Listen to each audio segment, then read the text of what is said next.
has made it so this stuff is less important to people. Like on the economic side, I agree, to create economic output, you need a lot of connected people connected together.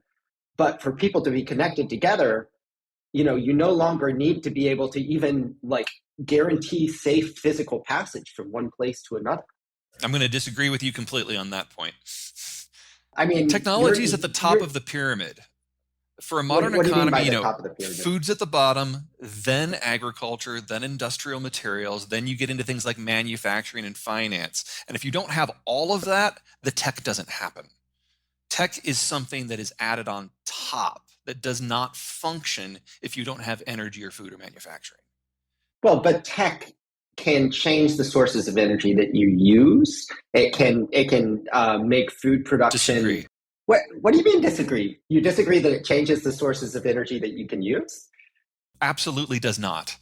Okay, expand on that. Okay, you're going to have to tell me exactly what you mean, because that sounds kind of silly to me. Well, so you need energy as an input into your economy, right? And the Sure. primary source of input has been fossil fuels, liquid fuels for a long time. If there were a counterfactual history where nuclear power development wasn't totally derailed, then the entire energy mix feeding the economy would be transformationally different from where it is today. And even today, kind of like the degree to which mode of transport is dependent upon liquid oil is being at the margin diminished by the rise of electric vehicles. Yeah, and at the margin, yeah, but it's okay. I think I see where you're going with this. Using electricity for transport is basically what you're after here. We expect autonomous trucks, EV autonomous trucks, to drop below the cost of rail when you have a road network, that exists in a region for transporting goods, and even drop primarily closer thinking to convoys here, right?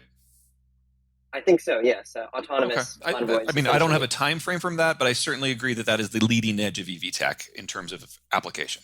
Are any countries candidates for this altering their economies and the way that they function, having this cheap transportation? You're the expert when it comes to price points for convoys. From a technical and a legal point of view, I certainly agree that those are going to be the first ones. Cost competitive with rail, ooh, that's tough. I mean, your average rail line can take 6,000 containers. So to be able to replace that with trucks, I'm going to call that a little squishy. I don't know one way or the other. Where would the change, take place, I guess? Oh, the changes for that would happen in places that are relatively not flat. You can't build rail lines to transport large amounts of cargo where the slope is any more than 1%. So the competitive advantage you'd be seeing for trucks are going to be in places that are already have to be truck-centric. The country where that could potentially benefit the most is going to be Mexico. I will underline that in that scenario, you're going to have some very interesting evolutions in the cartels. In the United States, not so much, because either you're in California where the traffic is too bad for convoys, or you're in the Midwest where rail and water works better. I would expect. I mean, we're talking here about a transformation of distribution systems for this to happen. And I'm not saying that can't happen. I'm not saying that's not going to happen. But in the future, I see manufacturing going to be co-located with population centers with a lot more custom on-demand manufacturing. And in that sort of an environment, convoys don't make a lot of sense. So you're talking relatively long haul from point distribution to point sourcing. Latin America could do really well with that. Just trust us on the map. EV autonomous trucks are going to be cost competitive with freight rail. Oh, no. Yeah. Automated trucks, I agree. EV automated trucks, I absolutely disagree. Yeah. Oh, wait. Okay. We understand oil. We know we have to deal with Iraq and Iran and Venezuela and Russia. It's a supply chain that's awkward and painful sometimes, but we understand it. If you want to move to EV, you have to replace the oil supply chain system with 13 more. And we have to deal with 60 countries instead of 5. And if we lose access to any of them, the whole thing collapses. So in a deglobalized world, EVs in the way you're thinking cannot happen. I disagree because the resource abundance of the feedstock for batteries is much more widespread than fossil fuels, I think. Nope, absolutely not. Your contention is that, well, technology is like a nice to have. It happens at the end of all these other things that you get. And you have it as like the cherry on top if you have food, if you have energy, if you have probably like security, place to live. It's the top of the pyramid.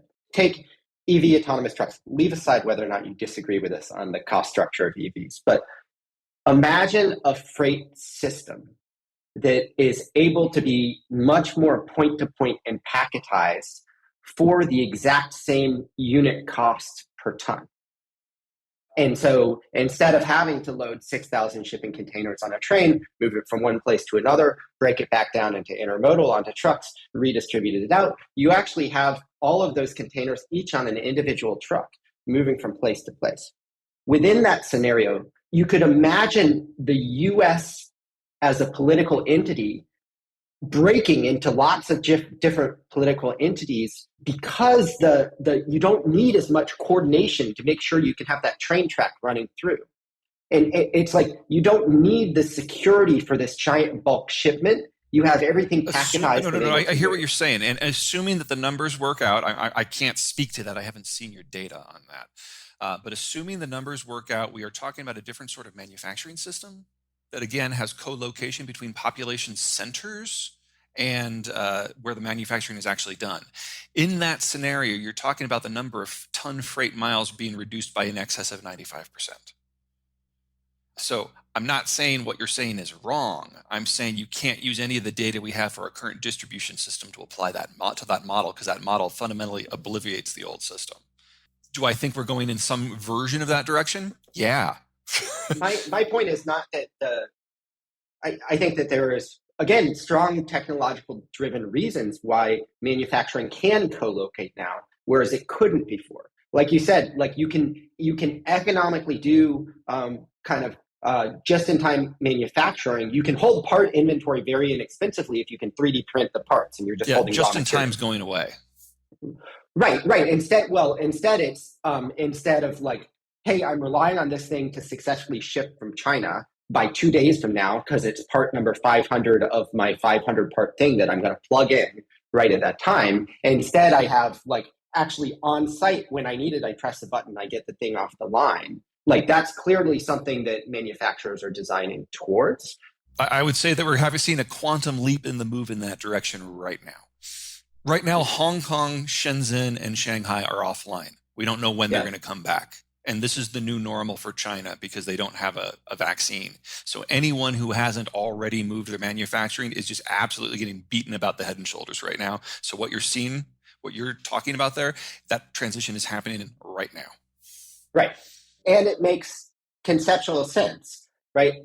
And if the ability to move things from place to place is also getting less expensive and also more flexible, then you could retain, think of it as like more of a mesh network of trade. Like you could continue to have things bouncing in and out of geographies just because it's very easy and fluid.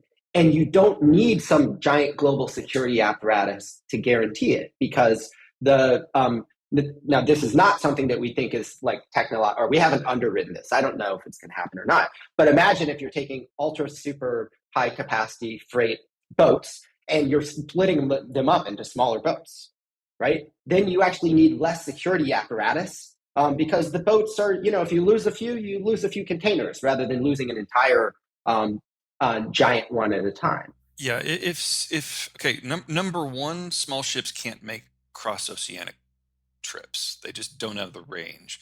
Two, more importantly, as soon as commercial vessels come under fire, the global maritime insurance industry cuts coverage for those areas and no one goes into those ports. We're seeing that in the Black Sea right now. So this scenario you're talking about is a renationalization or at least a regionalization of manufacturing. I agree, we're going that direction, but there's not going to be a lot of connections between the regions. Technology is much easier to spread than, resources. You can just send somebody the patent to something or the designs to something. It depends on the technology, but I agree that a lot of things right now are fairly plug and play. But I guess what this all leads to, in my mind, is a situation where you are able to keep some of these countries that are on your essentially bad list. For example, China is one that I think you essentially have, things to say about negatively, geopolitically speaking, I guess, might be able to take advantage of some of that technology to change their fate. And I guess my question is, do you think that that's like conceivable, or is that just right out for one reason or another? I think it's right out, but let me kind of give you some background as to why I'm thinking that. There have only been three technological revolutions in human history that have actually changed the relationship of a society to its economy and a society to its geographic positioning: sedentary agriculture, deep water navigation, and the Industrial Revolution. The digital revolution is real. It is changing many things about how we live and how we earn income, but it is dependent upon the Industrial Revolution. It is not a fundamental quantum leap beyond it. So if you break down the energy system of oil and electricity, there's nothing in the digital space that works. And I would argue that we're going to see a great deal of deindustrialization around the world in the next 20 years. Help me understand what you mean by deindustrialization. You mean people are going to stop making things? Sure, we're in the early stages of seeing this in Ukraine, which is kind of unfair considering there's a war going on. But Ukraine gets all of its energy from Russia. And we're going to see 4 to 5 million barrels a day of Russian crude go offline later this year, which means there is not enough for global consumption to continue in its current form. Even if I believed in EVs hugely, the technology isn't far enough along for it to be applied to the poorer locations of the world. So places that depend upon international trade to get the building blocks of modern society, oil, natural gas, copper, iron ore, and so on, we're entering a period of abject shortage as global trade links break down. So there are huge portions of the world, the country I am bar none most concerned about is China, that simply aren't going to have access to the materials that they need to continue in a modern industrialized lifestyle. And if you start to deindustrialize, cities are a death trap. And so you're going to see the cities in these areas to a degree empty so that people can go back to at least somewhere where they can eat. I think you would agree with this. There's a long-running trend of kind of technology generally allowing more productive output on fewer number of inputs in some way. Absolutely. So our view on the world is that you mentioned the Industrial Revolution, or even you go back to the 1900s where you had the internal combustion engine and electrification and the telephone entering the economic marketplace at the same time. We think this is a similar and actually more pronounced moment of technological foment, and that the technologies entering the marketplace right now offer similarly revolutionary reductions in basically required input for productive output. No, I hear you. This is not the first time I've heard that argument. I just think it's wrong. Okay, but why? You got to think about why we've been able to do what we've done for the last 75 years. We've had a change in the macro strategic environment, and that's allowed access from labor or energy or finance or tech from anywhere in the world to go anywhere else. The whole world has been a single system, and the economies of scale have been massive. That's now breaking down. Now, will the changes you're identifying not happen? Not what I'm saying. I'm saying that they can't be broad-based. And there will be countries, I think the US is at the top of that list, that will be able to pursue these things. And that'll allow us to then have the argument about whether they're ready for prime time or not. Think about it this way. So one labor shortage that we have, and it's related to demographics, but it's also just education and training, is there's a dearth of software engineers in the world. There's a reason why. I got some good news for you. That's going away very soon. Oh, why? Baby boomers are leaving the market. That takes a lot of blue collar. That takes a lot of trucking and agriculture away. Gen Xers are a small generation with low labor participation rate. So that means labor inflation's locked in for at least the next decade. The millennials lost 3 to 5 years of expertise, either because they meet the negative stereotypes or because they entered the workforce just in time for the financial crisis and all got fired at the same time. Either way, they're the least skilled generation we've ever had. And that's where you're feeling the pressure in terms of software, because they're just not skilled enough for their age. But the next generation down, the Zoomers, They're antisocial. They were raised by Gen X. They were told that you had to be better than everyone else if you wanted to survive. Their dream job is to live in a closet coding. It's the only job they want. So at least I have some good news for you guys. Your labor concerns in that specific spot are going to go away. But I didn't have a labor concern in that spot, but for different reasons than you. And you can, it is clear you don't have to use, like, you can try to work with the infotainment system of any car except a Tesla, and you can say, gosh, we need better software engineers. Like, there are lots of examples out there. You can try to use like a buggy non-Zoom video conference software and be like, oh man, we need better software engineers. So bad. And once a piece of software is developed, no matter where in the world it's developed, you can sell it anywhere, right? And so an advance in software is something that is transmissible anywhere in the world instantaneously, regardless of whether or not it has electricity. I agree. Well, okay, that has electricity. I'm operating on the good faith that nation states are still going to be able to generate electricity. And with advances in artificial intelligence, the reason we're kind of bullish on software engineer supply, call it, is because kind of code completion software, like what's released by OpenAI, Codex, is only going to get better. And so the productivity of the average software engineer is going to improve for effective, not zero input cost, but from an upfront cost of training that system. And I think that idea is broadly applicable in that you technological advance, particularly in the digital space, you can send it anywhere in the world once it happens, and it's happening in a more and more meaningful way. Is that wrong, or you just think that that's not like meaningful relative to these kind of big? I think it's very meaningful in systems that can maintain a degree of coherence. I'm concerned that the building blocks of what allows that coherence themselves are being challenged. And that's going to shrink the pool of places where this is relevant. So I see not just rising inequality because of more automated systems within countries. I see greater inequality between countries, between the countries that can pull this off and the ones that can't. From the political perspective, we're having a fracturing. There's the potential that on the human level, people can't develop as much animosity towards others that they have these digitally enabled connections with, and there'll be less kind of conflict and instability as a result. For what it's worth, my heart is with you. I used to fully believe that, but then I've seen the way that various systems have manipulated the digital space, and I've kind of lost a lot of confidence in that. So I can see some version of that becoming stronger and maybe strengthening, for example, the ties between the United States and Mexico, where there's no functional censorship. And maybe that will include a few select European, Asian, and especially South American countries. I can see a smaller world making that work. But are you guys familiar with what went down in the digital space in the Twitter revolution in Egypt?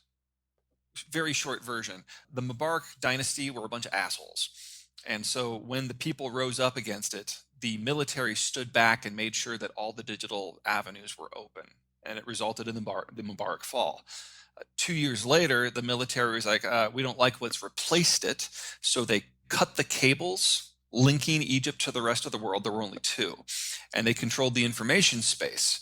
And they were able to take over very easily. About a year after that, the Russians came to Egypt to find out how it was done. So then the Russians went and put digital kill switches on the 4 cables that go in and out of Russia. That's one of the reasons the information space in Russia is so tight and so ridiculous right now. Every authoritative system in the world has done some equivalent like that.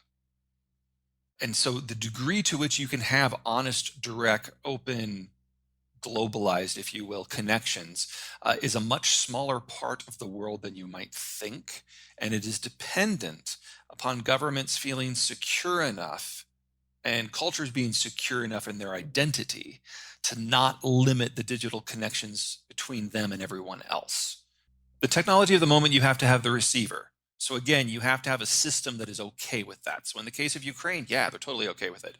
And one of the most impressive technical feats I've seen in the last decade is the Europeans linking the Ukrainians up to their electricity grid in like a week and a half. That's normally like a 5-year project. That was shockingly impressive because they used to rely on the Russians for all of that.